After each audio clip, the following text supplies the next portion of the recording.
Pensamiento analógico versus pensamiento racional, ¿sí?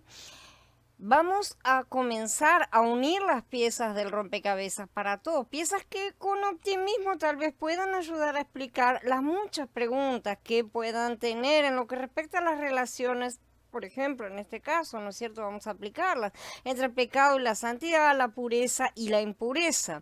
Para poder llegar a donde necesitamos, tenemos que dar un desvío y discutir sobre el lenguaje y los estilos de pensamiento, porque estas son las barreras reales que nosotros tenemos que cruzar para así poder obtener la verdad. Uno de los más polémicos debates que rodean las escrituras concierne al lenguaje, ¿no es cierto? La creencia más ampliamente difundida y aceptada, hasta donde se sabe, ¿no es cierto?, es que el Tanaj fue originalmente escrito en hebreo, y de esta parte no hay dudas, mientras que el Berihaya fue probablemente escrito en hebreo o en arameo, pero casi inmediatamente fue traducido al griego y ampliamente distribuido en este lenguaje. Si fue escrito originalmente en el hebreo, realmente se han perdido todos esos originales, no nos han llegado a nosotros. Entonces no vamos a profundizar en este tema hoy. Más bien vamos a partir de la base de que el hebreo era el lenguaje del Tanaj, ¿sí? Y el griego es el del Berit Hadashah, solo en cuanto a los manuscritos que nos han llegado, ¿sí? Porque los manuscritos más antiguos encontrados para cada una de estas partes hasta ahora ciertamente son hebreo para el Tanaj y griego para el Berit Hadashah. Esto no implica que no hubiera, como vamos a ver, dos estilos de pensamiento diferentes, porque aunque hubiera gran influencia del griego, esto no cambia otro punto que es sumamente importante. Los hebreos escribieron las escrituras enteras, el Tanaj y el Berit Hadashah. Fueron los hebreos los que lo escribieron, ¿sí? Sin importar en qué idioma fueron escritas las diferentes partes del Berit Hadashah, ya que a pesar de que algunas pueden haber sido escritas directamente en griego, idioma que todos manejaban en la época realmente, especialmente Shaul, que era un gran políglota, y el hecho probable de que si escribía para gentiles que desconocían el hebreo arameo, lo habría hecho en griego. Eso permanece de cualquier manera firme el hecho de que la mente del escritor era hebrea. Esto hace de las escrituras un documento de mentalidad hebrea. ¿Acaso la cultura específica, en este caso la hebrea, de los escritores bíblicos realmente importa? Claro que sí. Es un dato que se utiliza en sociología, en antropología, en lingüística, y hasta la simple observación demuestra que el lenguaje es un reflejo de la cultura y que cualquier cultura está incrustada en el lenguaje. Mucho más, aquí hablamos de una forma de pensar, porque eso se va más allá de lo que es el lenguaje hablado. El lenguaje hablado tiene un esquema interno, un sistema de producción que va en la parte del pensamiento. Es una forma de pensar. Cuando en la Torre de Babel Yahweh dividió y separó el único lenguaje común en muchos, el resultado tuvo un mayor impacto que simplemente un grupo de personas que repentinamente no tenían más forma de comunicarse unos con otros. Las personas que todavía podían comunicarse entre ellos, ¿no es cierto?, entre ellos mismos, probablemente familias extendidas y tribus, porque así es como se fueron desparramando, permanecieron juntos y formaron grupos por necesidad, porque se entendían, ¿no? Después los grupos se fueron por caminos separados, alcanzando los propósitos de la dos, justamente de esparcir y poblar el mundo entero. Inevitablemente cada uno de estos grupos de lenguajes, ahora sí efectivamente divididos porque se separaron realmente, fueron aislados, ¿no es cierto? Y fueron separados por el lenguaje de los otros grupos, desarrollaron sus propios conceptos e ideas exclusivas sobre la vida y la muerte, la moral, la ética, las leyes, la justicia, ¿no es cierto?, los valores, todas las cosas. Cada grupo se encerró en su propia burbuja mental. Y esto lo vemos reflejado en las diferentes civilizaciones. Y como vemos, si nos ponemos a pensar un poco, en el comienzo de todas las civilizaciones vemos muchas cosas que están en común, ¿no? Esas cosas que dicen, la Biblia se copió de tal lugar. No, todos estaban teniendo un mismo pasado común, un mismo tipo de pensamiento común, y todos salieron del mismo lugar. Entonces tenían todas ese bagaje, ¿no es cierto?, mental, lo traían y lo cargaban todo. Solo que hasta ese momento el bagaje se fue así y cuando se fue y se separó ya no tuvo contacto con los que estaban en otro grupo, de manera que cada uno desarrolló su propio bagaje extra y eso va creciendo. Así se hace la cultura de un país. Por ejemplo, un ejemplo muy práctico para que se vea cómo se desarrolla una cosa de esta manera es la colonización de España en América, ¿no es cierto? Y podemos ver tranquilamente cómo el idioma español que se habla en España no es el mismo que se habla en América Latina, pero también no es el mismo que el que se habla en Chile, que el que en Argentina, que el que en acá y allá, y mucho menos tampoco ni siquiera dentro de las provincias o estados internos de cada país. Entonces ahí vemos lo que es esta forma de abrirse y expandirse. Y eso implica también cambio de mentalidad. No piensan igual las personas de un lugar que las personas de otro, porque todo su entorno influye. Entonces, todos estos se desarrollaron entonces sus propias ideas. De esta manera, así ellos desarrollaron su lenguaje dentro de sus propios grupos separados de personas, naciones, culturas, ¿sí? Por lo que el lenguaje y la cultura están permanentemente conectados, no se los puede separar, ¿sí? Incluyendo obviamente la forma de pensar, de elaborar el pensamiento, la estructura de pensamiento en sí. Cada cultura singular ha desarrollado un conjunto de filosofías y conceptos que operan. Y muchos de estos son totalmente únicos a su cultura en particular. Otros son comunes y se repiten en unas y otras. Pero algunos son propios de cierta cultura. Por ejemplo, tenemos una cultura en los países fríos que no corresponde al tipo de vida y cultura y pensamiento de los países cálidos.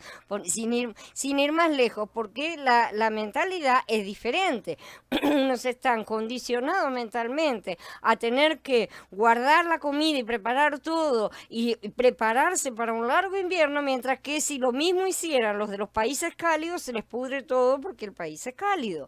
Entonces, cada uno tiene una forma de pensar diferente, porque eso conlleva que los de los países cálidos sean normalmente con poca previsión de futuro, mientras que los de los países fríos tengan más concentración en cuanto a lo que es el futuro, llenar la despensa y preparar todas las cosas, ¿no es cierto? Entonces, cada cultura singular ha desarrollado un conjunto de filosofías y conceptos que operan, sí, realmente, y estos los operan entre ellos. Por eso el lenguaje nativo de esa cultura desarrolla palabras que son encontradas únicamente dentro de este lenguaje, simplemente porque sirven para algunos de sus conceptos que son únicos a su cultura y no se van a repetir en otra cultura. Por lo tanto, algunas culturas tienen ideas y conceptos que simplemente no tienen paralelo en otras culturas o lenguajes. Y hay que entender que la palabra no se puede traducir así nomás, sino que hay que entender el concepto que esa palabra implica. El punto es que el lenguaje y la cultura que representa muchas veces tienen conceptos que son muy difíciles de comunicar a alguien fuera de esa cultura. ¿Por qué? Por dos motivos, ¿no es cierto? No hay palabras que hayan sido inventadas dentro del lenguaje del receptor, ¿sí? O sea que no lo puede referenciar con nada, ya que en su cultura no era necesario inventarse esa palabra. Y B, porque es posible que ciertos conceptos existan únicamente dentro de esa particular cultura en primer lugar, una cosa mucho más única que países fríos y cálidos, ¿no es cierto? Por lo que naturalmente no habría palabras para las mismas en otros lenguajes y culturas. Para explicar a lo que nos referimos, y a pesar de que estamos hablando de personas que hablan el mismo idioma, existen lo que nosotros conocemos como tecnicismos. Cada sistema científico tiene los suyos propios, tiene su propio diccionario, digamos, palabras inventadas, por así decir, para ser utilizadas únicamente dentro de ese subsistema de cada ciencia, que generalmente no tienen sentido para las personas que no lo manejan, y nos quedamos todos en babia diciendo qué quiso decir, me está insultando o está hablando de alguna enfermedad. Así tenemos palabras propias del sistema de los programadores, por ejemplo, o del sistema médico, de muchos, cada uno elabora su propio vocabulario vocabulario y tienen sentido y valor únicamente para los miembros de esos subsistemas, ¿sí? Que a veces son muy difíciles para explicar para los legos, ¿no es cierto? Los legos, que son las personas que no tienen la formación científica básica correspondiente a esa palabra o a ese subsistema. Este es un punto crucial del problema que nosotros tenemos cuando tratamos de entender las escrituras, porque no se trata simplemente, como muchos creen, de traducir nada más unos cuantos escritos, sino que tratamos de comprender lo que esas palabras significaban para el pueblo hebreo de la antigüedad, de la época en que fueron escritas. Y esto apela no solo a un idioma y una cultura diferentes a las nuestras, sino también a una época muy diferente a la de los descendientes inclusive de esa cultura en la actualidad, porque no es lo mismo. Complejo, ¿verdad? Pero hay más. La cultura hebrea en los tiempos de las escrituras también gira alrededor de una cierta manera de pensar, y me refiero a una manera de elaborar los pensamientos, una manera de razonar, cómo es que tu pensamiento fluye, cómo es que tu cabeza razona, cómo funciona, ¿sí? Es una manera que era bastante común para esa era, la manera... O sea, no era solamente entre los hebreos, ¿sí? Era bastante común en toda la era de esa época. La manera en que la información era mentalmente procesada se reflejaba naturalmente en su lenguaje, el hebreo obviamente, y de esta forma surge una manera de construir la estructura lingüística.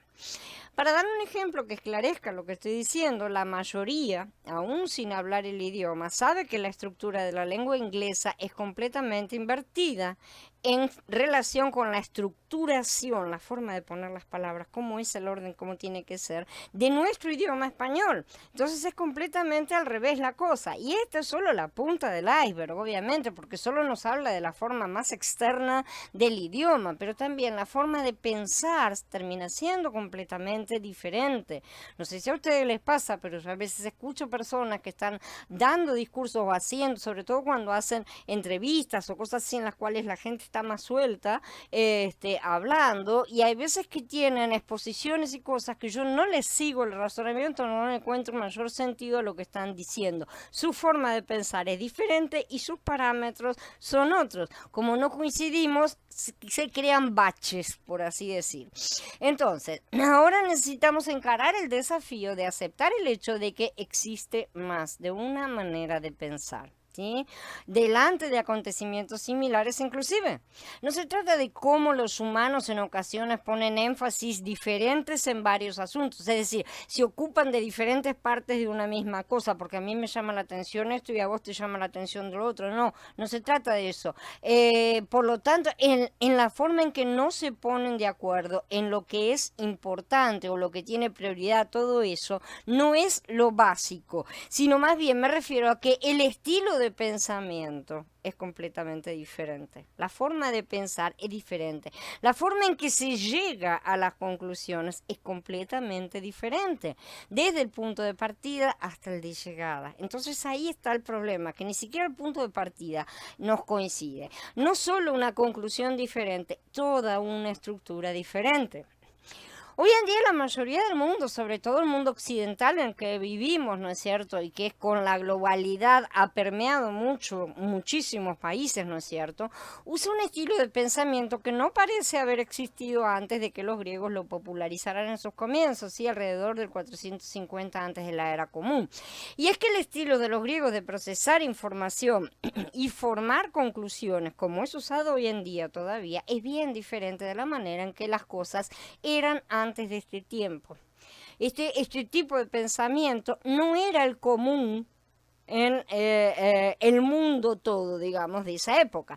Cada persona aquí presente, lo que están leyendo, lo que están escuchando, y todos los traductores de las escrituras yendo hacia atrás hasta su primera traducción de hebreo o a una lengua extranjera, o sea, el griego, piensa en una manera, una forma de estructurar el pensamiento que los estudiosos llaman el estilo lógico-racional, ¿sí? Ya sea que nos demos cuenta o no, no hace falta darse cuenta para saber que se está utilizando ese estilo porque tiene un esquema que se repite.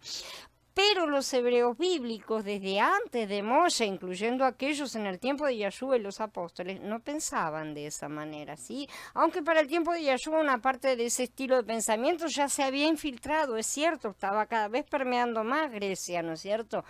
Sobre todo en los hebreos de la diáspora, los que estaban alejados y que tenían menos contacto con las raíces o con los yahuditas. Y vean bien, estamos hablando de Efraín, ¿sí? Y Efraín, un Efraín ya bastante diluido, inclusive también mezclado con algo de yahuditas y de todo un poco para esa época. Ellos no pensaban en el estilo lógico racional. Más bien ellos operaban en el estilo de pensamiento que los estudiosos llaman analógico. Lo que eso significa para nosotros es que en ocasiones lo que los escritores hebreos de las escrituras querían decir era totalmente oscurecido o queda totalmente oscurecido por la dificultad de tratar de traducir el pensamiento analógico hebreo en nuestro estilo de pensamiento moderno occidental. Es como querer, si uno no sabe demasiado inglés y se pone ahí va a decir, ¿por qué escribieron todo al revés? Esta gente me está invirtiendo las cosas del lugar. Y sin embargo, es de esa forma.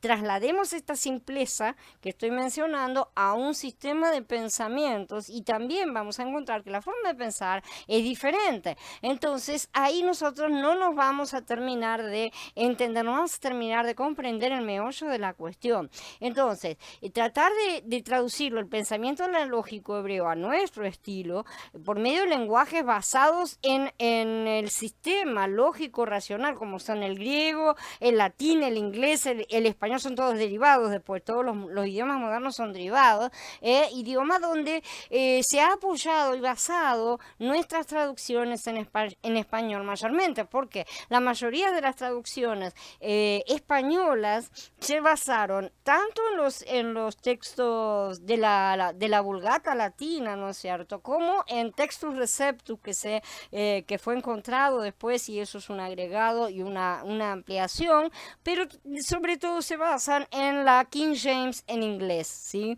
Entonces, a ver cómo lo traduce. Siempre se están mirando todos a ver cómo lo hizo el otro para no estar pisando la bola, por así decir, ¿no es cierto? Pero eso hace que exista muy poco de tratar de ver qué era lo que pensaban o qué significaba exactamente eso para los originales. Muchas cosas en las escrituras parece no tener ningún sentido, ¿no es cierto? Pero sería exactamente lo mismo que sucedería si viene alguien de cualquier otra cultura y empezamos a hablarle en nuestra cultura callejera, ¿no es cierto? O en refranes, frases hechas, ¿no es cierto? Que no tienen ningún sentido si tratamos de traducirla de manera literal, ¿no es cierto? Entonces esa persona también quedaría completamente fuera de lugar. Yo voy a explicar la significativa diferencia entre el pensamiento analógico de los escritores de las escrituras y el pensamiento lógico racional de los intérpretes de las escrituras y de cada uno de nosotros, porque nosotros utilizamos en buena medida ese, ¿sí? Entonces, en primer lugar, veamos que tenemos dos grupos separados: los escritores con un tipo de pensamiento analógico y los traductores con un tipo de pensamiento lógico racional. Por lo que les pido que respiren profundo, sí, presten atención. Después de todo, que podría ser más importante que recuperar la manera en que los escritores de las escrituras pensaban, para así nosotros también poder entender qué exactamente ellos querían decir con lo que decían.